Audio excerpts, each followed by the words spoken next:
Assalamualaikum warahmatullahi wabarakatuh. Kami dari kelompok 3, kami akan memaparkan materi mengenai analisis makanan, minuman, dan kosmetik, khususnya pada lemak. Materi pertama yaitu lemak atau lipid, yaitu senyawa organik heterogen yang berada di alam dan bersifat relatif tidak larut dalam air, tetapi larut dalam pelarut nonpolar. Adapun fungsi dari lemak, yaitu yang pertama sebagai sumber energi tubuh untuk metabolisme tubuh.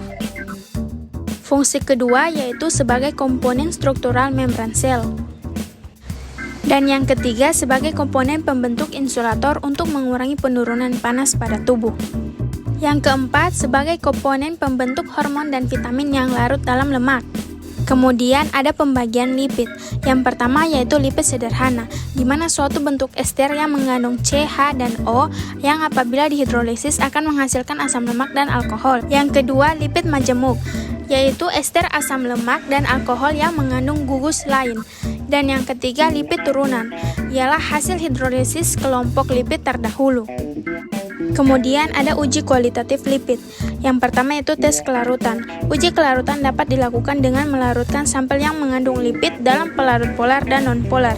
Lipid akan larut dalam pelarut nonpolar. Yang kedua tes emulsi. Lipid yang larut dalam etanol akan membentuk emulsi yang memiliki penampilan seperti susu apabila ditambahkan beberapa tetes air. Tes penyabunan atau saponifikasi adalah salah satu metode pemurnian secara fisik yang dilakukan dengan menambahkan basa pada minyak yang akan dimurnikan.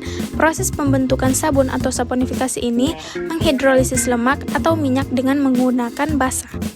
Selanjutnya tes gliserol, di mana gliserol merupakan senyawa alkohol dengan gugus hidroksil berjumlah 3. Gliserol akan membentuk alkohol apabila terhidrasi akibat penambahan kalium bisulfit.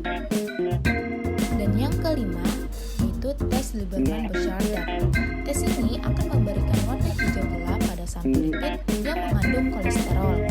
Warna ini timbul akibat reaksi gugus hidroksil dengan reagen Lb. Warna ini akan mengabsorpsi sinar UV spektrofotometer pada panjang gelombang 640 nanometer. Dan yang terakhir yaitu tes Salkowski. Tes ini dilakukan untuk membuktikan keberadaan kolesterol dalam sebuah sampel makanan dengan menggunakan kloroform sehingga menghasilkan endapan berwarna coklat. Selanjutnya, tes kuantitatif. Yang pertama adalah penentuan angka asam, di mana angka asam lemak bebas dapat dijadikan indikator untuk menentukan apakah sampel lipid rusak atau tidak akibat proses oksidasi dan hidrolisis. Semakin banyak asam lemak bebas, berarti sampel lipid semakin rusak. Selanjutnya, penentuan kadar lemak kasar. Analisis lemak kasar dibagi dua cara, yaitu kering dan basah.